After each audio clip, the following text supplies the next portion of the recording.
तो राजनीति में हमारा जो पाठ है, स्वतंत्र भारत में राजनीति, इसका पाठ चल रहा है एक दल का प्रभुत्व।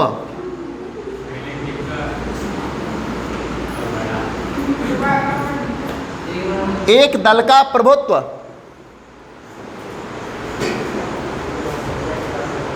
हमारा देश आज़ाद हुआ। आज़ाद होने के पश्चात अंतरिम सरकार बनाई गई। तत्काल हमारे पास कोई वैकल्पिक व्यवस्था नहीं थी। जैसे ही ब्रिटिश संसद में भारतीय स्वतंत्रता अधिनियम 1947 पारित हुआ, तो हमारे यहाँ कोई ऐसी व्यवस्था नहीं थी जिसके तहत शासन चलाया जाए। तो इसके लिए हमने क्या किया, एक अंतरिम सरकार बना ली, इंटरनल गवर्नमेंट हमने बना ली। और ये अंतरिम सरकार जो थी, इस अंतरिम सरकार में जवाहरलाल नेहरू को प्रधानमंत्री बना लिया, जिसको कहते हैं कार्यवाहक सरकार। कार्य को चलाने वाली सरकार थी, काम चलाऊ सरकार बना ली अपने। मंत्रिमंडल भी बना लिया और काम चलने लगा। अब जैसे ही सरकार बनी, हमारे देश में स्वतंत्रता के लिए जितने भी संघर्ष हुए, इन सब में कांग्रेस का बड़ा योगदान था। कांग्रेस पार्टी का बड़ा योगदान था। 1885 में जन्मी कांग्रेस 1947 तक निरंतर अंग्रेजों से संघर्ष करती रही, देश को स्वाधीनता दिलाने के लिए।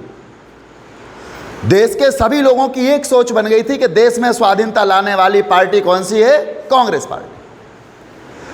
देश का भला कौन सोचती है? कांग्रेस पार्टी। उस समय तक और पार्टियां थी भी नहीं, हमारे देश में और कोई पार्टियां थी भी नहीं। हाँ, धीरे धीरे कांग्रेस में से ही कुछ जन्म होते गई। सबसे पहले कम्युनिस्ट, फिर सोशलिस्ट, इस प्रकार उसी के रूप बदलते गए, उसी के नेता आगे पार्टियां बनाते गए। और एक और उसमें से विखंडन हुआ था जिसका नाम था मुस्लिम लीग। मुस्लिम लीग, लेकिन मुस्लिम लीग जाकर के पाकिस्तान के विभाजन के बाद पाकिस्तान पहुंच गई, भारत का विभाजन हुआ, तो मुस्लिम लीग का हमारे यहाँ कोई रोल नहीं रहा।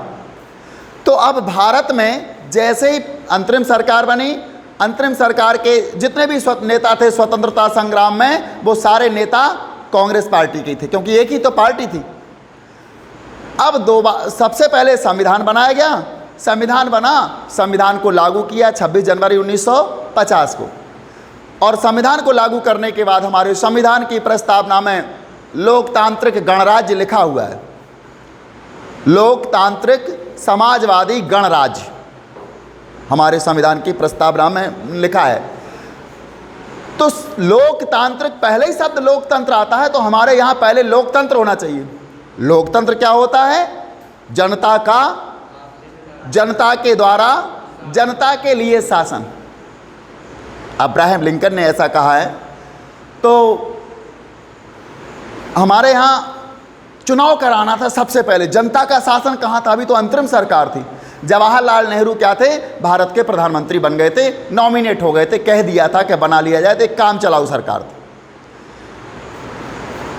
तो चुनाव की व्यवस्था करने के लिए हमने अपने देश का संविधान लागू किया और सबसे पहले चुनाव आयोग का गठन किया, जो चुनाव कराने वाली संस्था होगी, एक संवैधानिक संस्था होगी भारत में चुनाव कराने वाली। चुनाव आयोग का गठन हुआ और सबसे पहले श्री सुकुमार सेन को भारत का प्रथम चुनाव आयुक्त बनाया गया। चुनाव आयुक्त थे श्री सुकुमार सेन, उनको बनाया गया और उनसे कहा गया कि अब ये देश में चुनाव कराना है। तो सबसे पहले उन्होंने देखा, पद तो मिल गया हमें, मैं भारत का एक संवैधानिक पद, चुनाव आयुक्त के पद पर आसीन व्यक्ति हूँ, ये तो उन्हें महसूस हुआ। लेकिन इस पद में हम लोगों को लगता है कोई पद बहुत अच्छा होता है, लेकिन आप उसके सामने वाले पक्ष देख पाते हो, जो उसके छुपे हुए पक्ष होते हैं वो हमें दिखाई नहीं देते हैं। एक इंस्पेक्टर होता है जो कि टाउन इंस्पेक्टर टीआई कह के हम उसको संबोधित करते हैं, उसको देख करके लगता होगा अच्छा पद है, काश हम भी बन जाते हैं ऐसे। आप पढ़ो तो आप भी बन जाओगे, मेहनत करो, कोई बड़ी चीज़ नहीं है। लेकिन उससे पूछा जाए कि क्या अच्छा है ये, अपने बच्चों के पास कितने दिन में जा पाते हो आप, तब बताएगा वो कि हमारा अब ये पद कैसा है, हमें कितनी। नेताओं का प्रेशर, रात में सो रहा हो, कहीं कोई घटना घट गई, ऑन स्पॉट पहुंचना ही है, नहीं तो सब सुबह मीडिया छापेगी टीआई साहब नदारत। रात में किसी के यहाँ किसी ने फांसी लगा ली, वहाँ टीआई साहब नहीं पहुँचे तो टीआई साहब सोते रहते हैं, लोग फांसी लगाते रहते हैं। कितना उसका पद होता है। तो ऐसे ही जब हमारे सुकुमार सेन को निर्वाचन आयोग का आयुक्त का पद मिला तो उनके भी जो पद का जो ताज था, क्राउन था, उसमें बहुत सारे कांटे थे। सबसे पहला कांटा कि पहली बार भारत जैसे विशाल देश में चुनाव कराना था, और वो भी कैसे? सार्वभौमिक वयस्क मताधिकार के आधार पर। सार्वभौमिक वयस्क मताधिकार,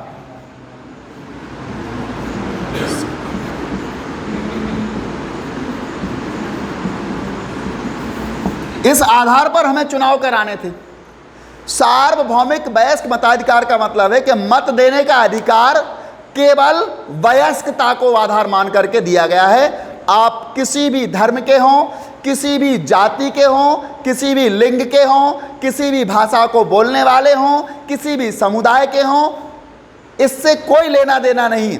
बस आप वयस्क हैं, आप 18 वर्ष की आयु पूर्ण कर चुके हैं तो आपको मत देने का अधिकार प्राप्त हो जाता है। तो ऐसा चुनाव कराना था जिसमें 18 वर्ष पूर्ण कर चुके व्यक्तियों को मत देने का अधिकार दिया जाना था। सुकुमार सेन ने पता किया तो पता चलता है कि भारत में 15% लोग, शिवानी ध्यान दे रही हो ना, भारत में 15% लोग पढ़े लिखे और 85% अनपढ़। 100 में से 15 पढ़े लिखे साक्षर और 85 अनपढ़। किसी अनपढ़ व्यक्ति को, अयोग्य व्यक्ति को इतना बड़ा अधिकार दे दिया कि वो देश की सरकार को चुनने वाला था। ऐसे व्यक्ति को चुनने वाला था जो व्यक्ति देश को शासन चलाने वाला हो। अयोग्य व्यक्ति अयोग्य ही चुनेगा, और हर जगह इतने बड़े लोकतंत्र में चुनाव कराए जाने की या लोकतंत्रात्मक व्यवस्था कायम करने की आलोचना होने लगी। कुछ समाचार पत्रों ने आलोचनाएं की, कुछ विदेशी लोगों ने आलोचनाएं की, कुछ अंग्रेज अफसर जो थे वो भी आलोचनाएं करने लगे कि यहाँ चुनाव संभव नहीं है, यहाँ लोकतंत्र नहीं हो सकता, ये हो ही नहीं सकता। आपने सुना होगा कई बार जब हम कोई काम करते हैं तो ऐसे लोग हमें अक्सर मिल जाते हैं, ये हो ही नहीं सकता। और ये सबसे बड़ी अच्छाई है ऐसे लोग अगर मिलते हैं तो, क्योंकि ये हो ही नहीं सकता शब्द सुन के ही वो काम होगा।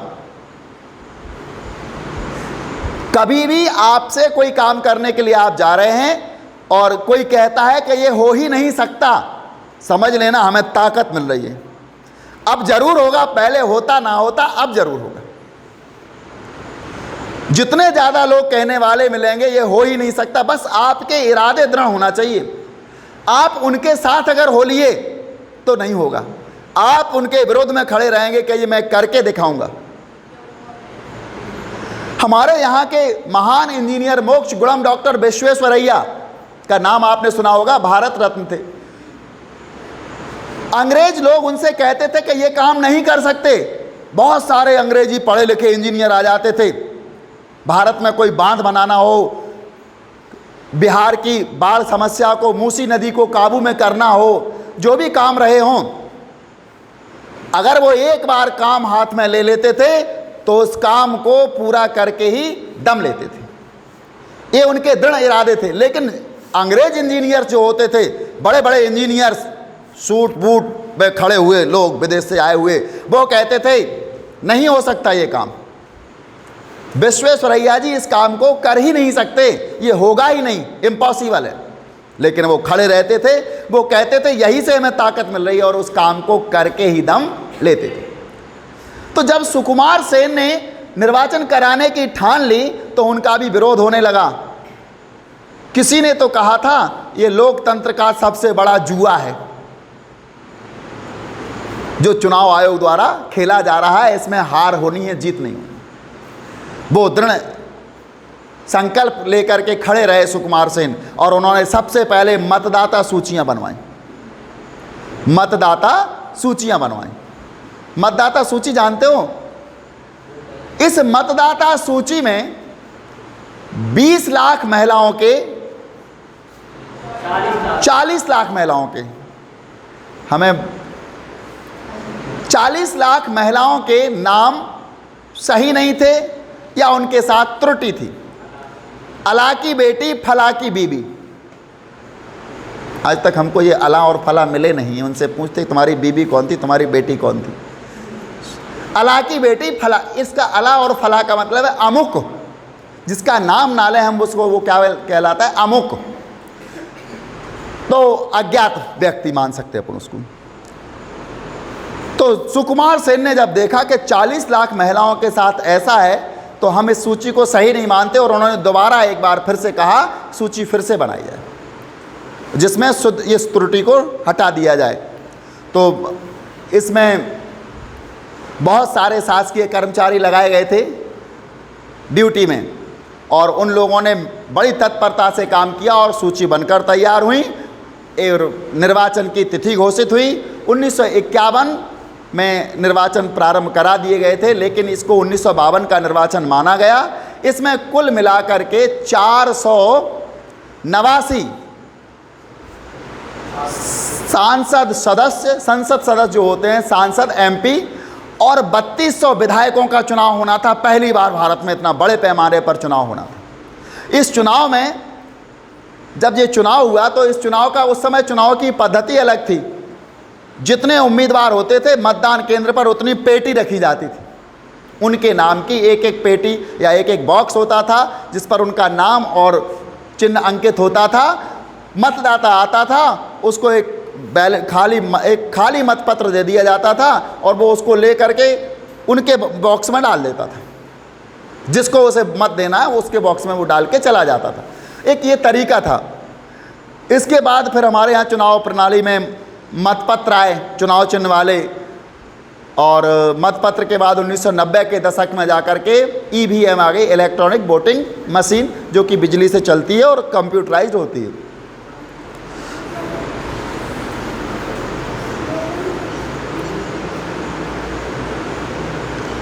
तो होता क्या है,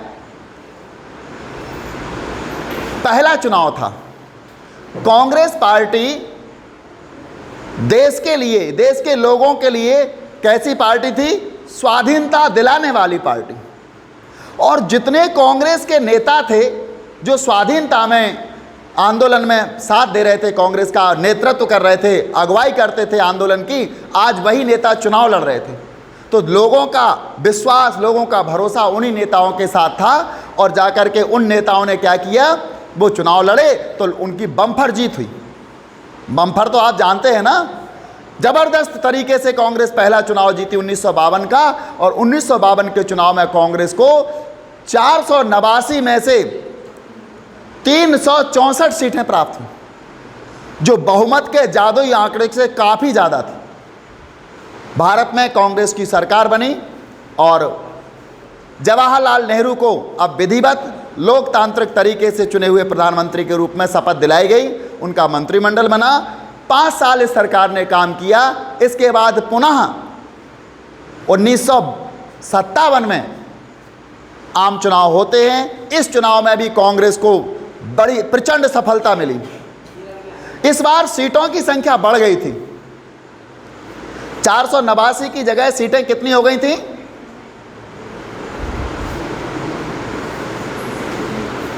489 सीटों की जगह कितनी सीटें हो गई थी 1957 के आम चुनाव में? 494 होंगी या 90 होना चाहिए?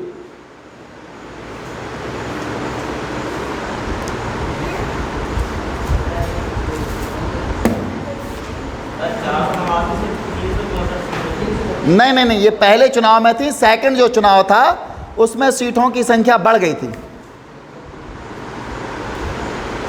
दूसरा जो आम चुनाव 1957 में हुआ, उस समय लोकसभा की कुल सीटों की संख्या थी 494। और तीसरे लोकसभा चुनाव यानी 1962 में भी सीटें कितनी थी लोकसभा में? 494 सीटें। तो पहले में कांग्रेस यानी पहला जो 1952 में चुनाव माना जाता है, 1952 का आम चुनाव, इसमें थी 489।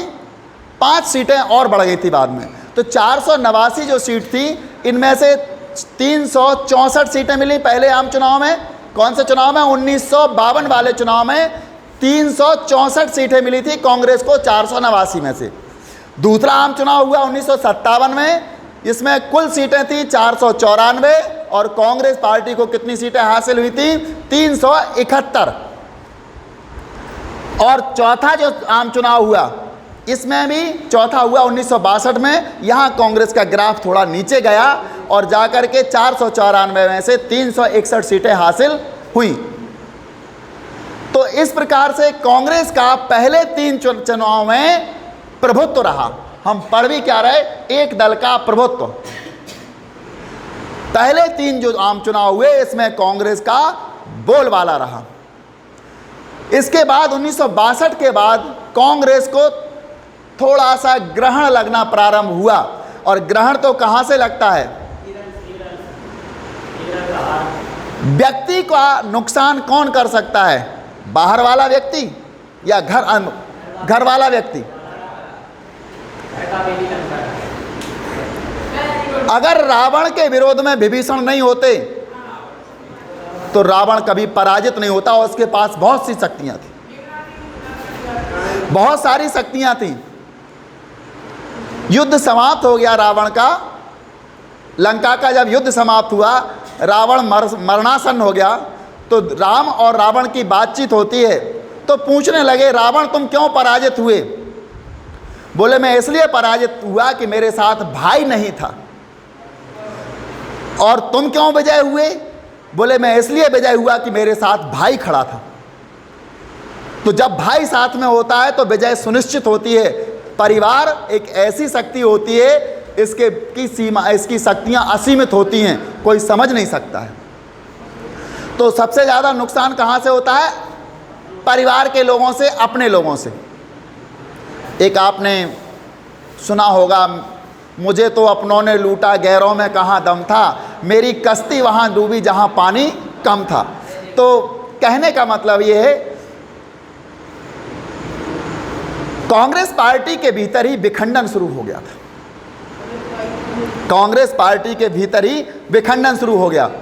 जवाहरलाल नेहरू की मृत्यु के बाद कांग्रेस में, आगे हम अगले अध्याय में पढ़ेंगे, उनकी मृत्यु के बाद किसको प्रधानमंत्री बनाया, किस प्रकार उनका विरोध हुआ, फिर उनकी मृत्यु हुई, कितने प्रधानमंत्री बदले, बहुत कुछ चलता रहा। उस घटनाक्रम को हम बाद में पढ़ेंगे। हमारा आज का पाठ केवल इस बात को बताना चाहता है कि कांग्रेस के प्रभुत्व का दौर और कांग्रेस का प्रभुत्व 1952, 57 और 62 प्रथम 3 आम चुनाव में कांग्रेस ही निसंदेह और शक्तिशाली पार्टी बनकर उभरी और उसके आगे कोई पार्टी लगती ही नहीं थी। क्योंकि उस समय कोई पार्टियां भी नहीं थी, और अगर कोई पार्टी बन भी जाती थी, छोटी मोटी पार्टी, तो जब तक वो रणनीति बनाती थी कांग्रेस अपना अभियान शुरू कर देती थी। क्योंकि कांग्रेस तो पहले ही से सुगठित पार्टी थी, तो ये और पार्टियां टिक नहीं पाती थी। धीरे धीरे communist party, socialist party, Jansangh इत्यादि पार्टियां बनते गए संगठन, और कांग्रेस से थोड़ा सा अच्छे अच्छे नेता कुछ इधर हो गए, कुछ इधर हो गए। इस प्रकार से कांग्रेस का फिर धीरे धीरे विखंडन हो जाता है। लेकिन पहले 3 आम चुनाव कांग्रेस के प्रभुत्व के ही चुनाव थे।